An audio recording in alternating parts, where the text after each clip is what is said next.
we've got some listener questions that have come in. I cannot get anything out of these podcasts. Leave the God bit off.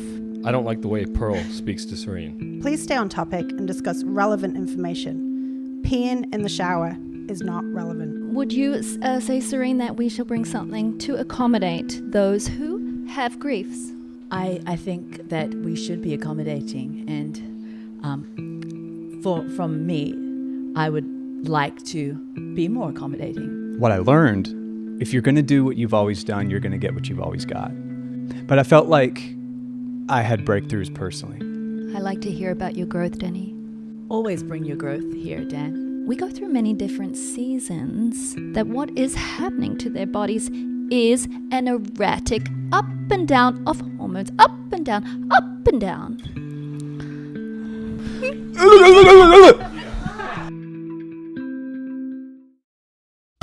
This is the Poddy with Serene And Pearl. Get it right, Poddy.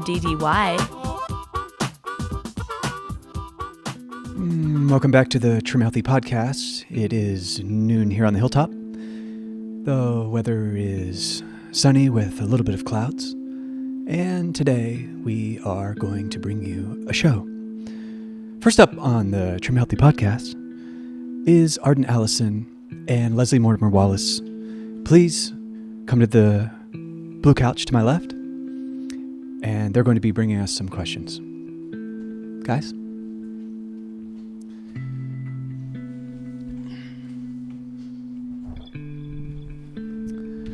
Hello. Hello. We just want to welcome both of you to the show, Thanks, Danny. and we've got some listener questions that have come in. Comments, yeah. Concerns. Please take it away. From Karen. It takes so long for you to get to the point and to the topic. I truly don't have the time to listen to all the mumble jumble before at the actual subject. From Ronald. I cannot get anything out of these podcasts when it wanders off subject. From Going Wild Again. Leave the God bit off. Foods are good to debate. God? Well, that's another deep pit where people don't flourish. Nancy says, please let your guest talk.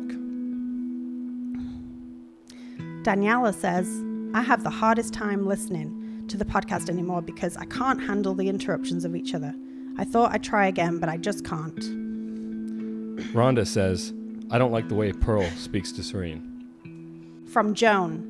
About the interrupting that Serene does, just a suggestion to allow the person to finish their thought and then add what came to your mind.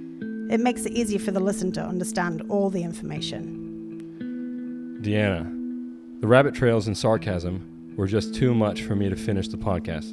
Normally it doesn't bother me, but today was excessive. Not sure I will listen anymore. Sandra says, please ask Pearl, Serene and Danny to stop talking over each other and to stop chasing rabbits. It not only is disrespectful to each other, but to the listeners as well. Please stay on topic and discuss relevant information. Peeing in the shower is not relevant. From Aaron, Danny consistently derails any good beginnings of topics or conversations. He's trying to ham it up for the camera. Please either remove Danny from the podcast or rein him in, or stop the YouTube cameras. From Laurie. I want to listen so bad, but I can't handle the constant rabbit trails. From Marcia, I wish I could get the meat from these posts, like other gals do. When they start talking over each other, it's hard to pick up the good stuff. From Kendra. I'm a busy mama, and I feel my time is being wasted hearing the side talking. I just want the info in an efficient way. From Catherine. I will say I've tried to listen to the poddies several times. I, too, don't have the time to listen to silliness. When I want information, just give me the facts. From Cynthia. It's completely annoying not to get to the meat. It's completely rude to constantly interrupt Pearl while she's trying to help. If Danny only got THM after 6 years of sitting with them, that speaks volumes. From Marcia. They always sound over-caffeinated. From Angela. There is just so much extra chatter and disjointed info. If I wasn't already very familiar with the plan, I don't know if I'd be able to get any good info from it. That's all we've got. From Serene, Pearl, and I, thank you very much for being here. Next up, we have our hostesses that you already are familiar with, Serene and Pearl. If you would please make your way to the podcast. And welcome to the show. How has your day been? Very well, Danny. Thank you. And we thank the gracious pre-show today that brought the comments that we do indeed listen to. And we do indeed have something today. I think that, would you say, Serene, that we shall bring something to accommodate those who have griefs with our podcast format? I think that we should be accommodating, and from me, I would like to be more accommodating personally. Denny, what do you have for us today? Today, I wanted to share something really important that happened. I shaved my chest and rode shirtless on my motorcycle through a very wealthy white part of Franklin, Tennessee. And what I learned was that if you're going to do what you've always done, you're going to get what you've always got. And I realized that I'd never done that. And I'm wanting new things. And I'm wanting to go to new places. And my wife was upset. But I felt like I had breakthroughs personally. And I just felt like I wanted to bring that today, for starters. Much appreciated here. I like to hear about your growth, Denny. Yeah, always bring your growth here, Dan. Always. We're a safe place here at the podcast. For growth. Yeah. Indeed. I would suggest that we get onto some what has been called in the 6-year term of this podcast, meat. Serene, I believe it was you that termed it meat. Maybe I was thinking we could change some of our terms just to be a little clearer. I was thinking maybe we could call it important information. I like that. Danny, are you okay with that? Because I like to make sure we're all heard. That sums it up for me as well. Do you have any important information that was brought that we could answer for our listeners, not to mention our viewers? I did bring a list of questions. May I read them now? It's fine by me if it's fine by you, Serene. I think now would be an opportune time for questions. Certainly. Here are 5 questions you might consider asking a health expert. What are some practical tips for maintaining a balanced and nutritious diet in today's fast-paced lifestyle? Indeed, who would you like to answer this question? Let's go with Big Sister first. Thanks. You know, it was reported, I believe last week, that type 2 diabetes is the most prevalent disease in our culture. So I believe the number one tip we must give anybody listening to the airwaves or to what they call the YouTube now, that we must get sugar under control, because if there is something to blame, it is the excess of this substance in our culture. It is everything. It is in everything. I should clarify. I should not say it is everything. I should say it is in everything. And by everything, let me clarify that too. I mean most foods that are not made at home. Now, one would say to oneself, how do I live in this world then and avoid this substance? It's not just this white substance that is in that granular form.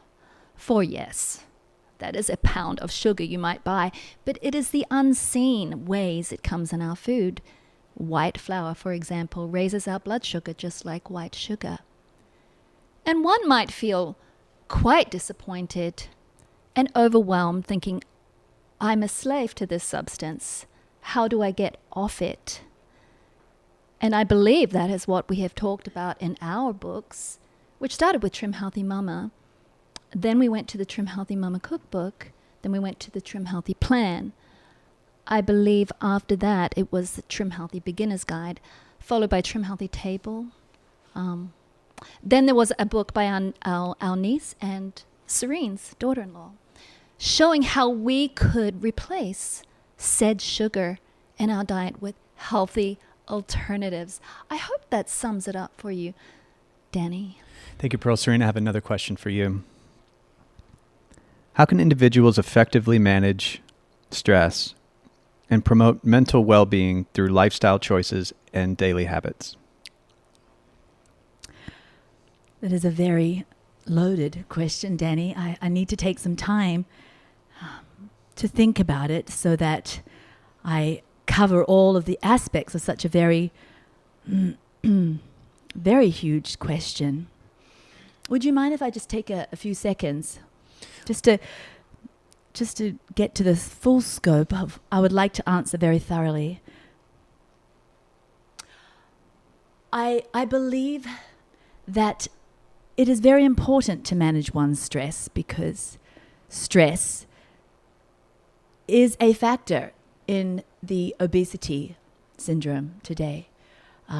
People, they have they try very hard with their diet and they try very hard with exercise, but they don't realize that stress can be like the little fox that strips away at the vine and then can cause a fruitless harvest. And so I do think it's important to catch those little stressful moments. And the way I like to catch them is by when I have that little agitated feeling to slow my breath down. That is the first way that I deal with stress. And then I like to also make sure that I'm sleeping well, because I find if I have not had my 7 hours of sleep, that I don't handle situations so well. And I realize that that is a foundational point in handling stress is sleep, is to get thorough sleep. I like to go to bed. I like to get ready for retiring at around 8:30 so that I'm tucked in by 9:30. And I also would like to touch on the factor of sugar. I want to backtrack. I said that a lot of people, have already thought about their diet and exercise when it comes to their weight, and that, stress is outside of that. But I would like to factor in that diet when it comes to a high sugar diet. It's very stressful on the body. It's very inflammatory, and it's hard to keep our emotions in a calm state when our body is dealing with high blood sugar and then the subsequent crash of low blood sugar. And then I'd like to touch on the fact that lack of exercise, sedentary lifestyle, does also promote, I would like to call it clogged emotions and clogged. I do believe the oxygenation of the blood is very important for us to be able to clear our minds. And so if I could just cap that all for our listeners, I'd like to say, first of all, let's think about breathing slowly, catching that agitated feeling. Would you like me to show how I do it? I would just do Yes. in through the nose with a count of 3, sometimes 4 or 4.5, and then an exhale, swishing through the mouth like so. That's how I would do it. And of course, the sleep hygiene is important. Getting out the toxins in the bedroom, the air fresheners in the room and whatnot. But forthcoming, I would like to add that it was also the diet and exercise with the sugar and the sedentary lifestyle. Pearl, what are the most common misconceptions about exercise, and what evidence-based strategies can help individuals establish and maintain a consistent fitness routine? Thank you, Danny. I like the question. I like that it says individuals, for aren't we all? We are not the same. Therefore, I believe, especially as women, we go through many different seasons. Men too, but not to the extreme extent that we as females face. We as females go through puberty, of course, when we get our menstrual cycle. And this is all females? Yes, all females do.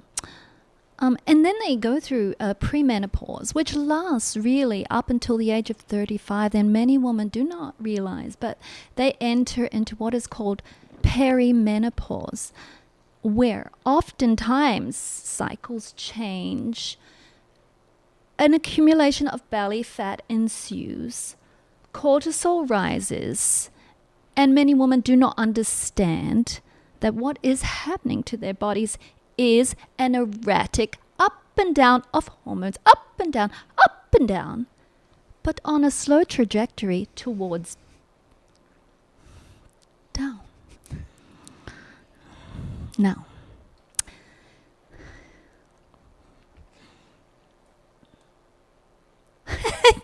just hold on. Wait, I'm gonna get it. So what women don't realize is their exercise habits need to change for their changing seasons, and that's why we are individuals, as Danny posed that question that pleased me very much. In our younger years, we are more in an anabolic season where no matter what we do, we can maintain our muscle mass. And why is muscle mass so important? Because it keeps up our metabolism. In fact, it is called lean body mass, which includes not only our musculature, but also anything in our bodies that is not skeletal.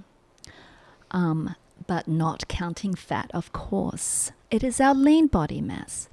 Now, when we're younger, it is beneficial, of course, to do strength training exercises, but we keep the lean body mass that we build as younger women or males such as yourself, Daniel.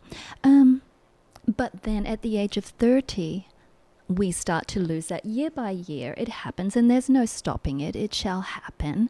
Many women do not realize it is happening. Their scales may remain the same. However, their body to a lean body mass to fat ratio is changing. Whereas the fat is going up, the lean body mass is going down. That, of course, lowers the metabolism. So how does one remedy that? One brings in the strength training. And it is the only way to reverse that, Danny. So as you said, what do individuals do? They make sure they know what season of life they're in. And then they take appropriate action to bring in those appropriate exercises for age and stage of life. Can you provide an overview of the typical waiting times at outpatient clinics for non-emergency appointments, and are there any strategies to minimize wait times? Serene. I think it is a problem. It is of great concern. I have taken family members to the emergency room and had to sit there. Yes, they were not life-threatening conditions, so I was not rushed in with my child. I understand that, but of grave concern is the fact that my children, usually of a late hour in the evening, are sitting out when they should be sleeping and they're being exposed to unnecessary germs. I've been concerned about this. I've written a few letters to my particular hospital and the board to say, is there any particular thing they can do for us that are exposed to the hospital staff, streptococcus bacteria, and the different other bacteria so prevalent, Staphylococcus mutanus. There are various others too that I've been concerned about and done quite a thorough study on. They did not get back to me. It's quite sad, actually, because my child got whooping cough. Two of my children, and I believe it was because of the long wait time. And I just think it would be polite for them to return my concerned letter. I actually put a petition out amongst friends and church members, and we had quite a few. We actually had 37 signatures. But what I would like to say is that I think what they could do is provide thieves through a humidifier. Also through these sprayers, which they actually put chemicals in, which lower our immune system. They could just switch them out. It's budget friendly, and I will be writing a letter to the president, actually of our nation, about it. In Europe, already these things are in place, but of course here in America, they're wanting to reduce our fertility. And so they put the chemicals in. Same chemicals that are in the vapes, the addictive chemicals, formaldehyde. And all they would have to do is put thieves through the system.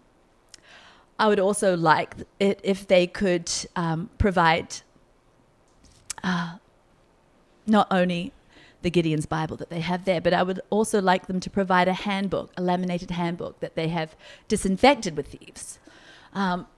Just reminding people to cover their mouth, reminding people to wash their little toddler's fingers after they've been in their nose and in their ears and other places. But I think this is it is a grave concern, Daniel Valdez, and I do not want to interrupt. I wondered if you'd finish. I have something to add and something to ask. I'm quite finished, Pearl Priscilla. When you mentioned thieves, by that I assume you were referring to the essential oil. Am I correct on that? Yes. Danny, and I do not want to cause trouble. I do not want to demean another staff member, but I didn't find that question too appropriate. I feel like you could have brought it in a different way. It's always good to give encouraging, I wouldn't call it encouraging, I would call it constructive criticism to our peers and work members. I feel we are experts, but not so much in the hospital arena, and therefore I do believe that's why Serene teared up during that answer. I would just ask that next time you keep your questions more appropriate for our field. And I've noted your comment. You've been listening to the Trim Healthy Podcast with Serene and Pearl, and I'm Danny Valdez. And we hope you found this show as invigorating as we have. Tune in next time, and we will be back.